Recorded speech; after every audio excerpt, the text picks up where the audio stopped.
नमस्कार आदरणीय गुरुवर्ग तथा मेरा प्यारा प्यारा चालक साथीभाइहरू, हेर्नुहोस् आज मैले चालकको हक हित न्यायको कुरा गर्दै गर्दाखेरि आज चितवन निवासी कति नम्बर रत्ननगर 3 का उहाँ आमा बुवा आउनु भएको छ, सुमन नेउपाने जो चाहिँ उहाँ सवारी चालक हुनुहुन्थ्यो।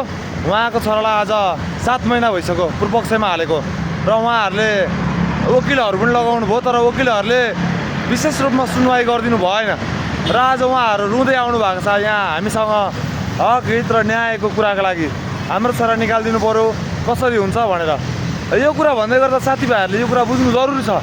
हेर्नुहोस्, तपाईँहरू वकिल लगाउनुहुन्छ, तर वकिलहरूले आफू पैसा खाएर उनीहरू केस लडिदिनु असक्षम रहन्छन् र हामीले गर्दा गर्दै पनि सकिनौँ भनेर चालकलाई जबरजस्ती थुनुवामा पठाइदिनुहुन्छ। त्यही कारणले तपाईँ चालकहरू एकजुट भएर अगाडि बढ्नु जरुरी छ। तपाईँहरूले यो कुरा बुझ्नु जरुरी छ। आज यो कुरा भन्दै गर्दाखेरि म उहाँहरूलाई केही कुरा राख्न चाहन्छु। के छ, कति महिना भयो हजुरको छोरा थानामा पर्नु भएको? 7 महिना गएर 8 महिना लाग्यो। 8 महिना लाग्यो। नरुनुहोस् आमा, अब यस्तै हो होइन। तपाईँहरूको लागि हामी जे जस्तो गर्छौँ, हामी वकिल भोलिदेखि गरिदिन्छौँ, वकिल पठाइदिन्छौँ र तपाईँको छोरालाई हामीले जे जति गर्न सक्छौँ हामी सहयोग मार्फत हामी निकाल्ने प्रयास गर्छौँ होइन। अहिलेको अब यस्तै छ, अब तपाईँहरू वकिललाई भन्नुहुन्छ, तपाईँहरूले चिन्नु भएको छैन, जान्नु भएको छैन।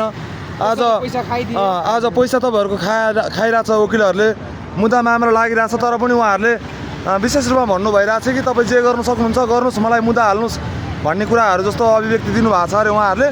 ठिकै छ, यो कुरामा हामी पनि विशेष पहल गर्छौँ र सम्पूर्ण चालक साथीभाइहरूले पनि यो कुरा मनन गर्नु होला भन्नु चाहन्छु। र यो आँसु उहाँहरूको लागि मात्र होइन, सम्पूर्ण देशवासी चालक साथीभाइहरूको लागि यो हो। र हाम्रो आमाले पनि एक आमाहरू यसरी नै आँसु बगाउनु हुन्छ, त्यो याद राख्नुहोस्। उहाँ हामीले बोलाएका आमाहरू होइन, आवाज उठाउनको लागि उहाँ सहयोग माग्न तर्किनु भयो नयाँ ठाउँ उहाँहरूको लागि। हेर्नुहोस् कसरी भौतारिनु भएको छ। उहाँको वकिलहरूले वकालत गर्ने वकिलहरूले 2.5 लाख 2 लाख मागी उठाएर दिनुभएकोमा पनि उहाँको छोराको केस नसुनवाई दिएर उहाँ अहिले जेल चलान हुनुभएको छ। हेर्नुहोस्, यसैले तपाईँहरूलाई हामी आह्वान गर्नुको कारण यही हो।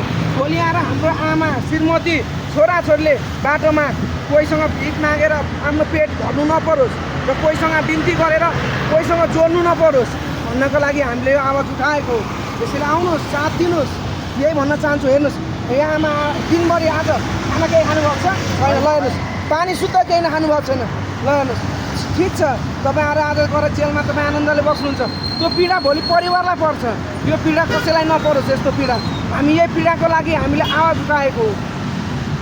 ल यही भन्नु चाहन्छु साथीभाइहरूलाई, हामी जोडिने आह्वान गर्छौँ र तपाईँहरूलाई परेको खण्डमा भोलिको दिनमा तपाईँहरूको मुद्दा मामलाहरू हामी लड्छौँ र तपाईँहरूलाई यति धेरै टेन्सन, यति धेरै पीडा पनि पर्दैन र यी आमा बाबाहरूको आँसु हेर्नु सक्नु भइरहेको छ तपाईँहरूले आज। यो कुरा भोलि तपाईँको घर परिवारलाई पनि पर्नु सक्छ। त्यसैले आह्वान गर्छौँ सम्पूर्ण चालक मित्रहरू, आउनुहोस्, जोडिनुहोस् हाम्रो यातायात चालक एकता समाजमा। तपाईँहरू पर्नुभयो भने तपाईँको मुद्दाको कुराहरू हामी अगाडि बढाउँछौँ र हामी तपाईँहरूलाई न्याय दिलाउँछौँ भन्नु चाहन्छौँ। हस्, धन्यवाद।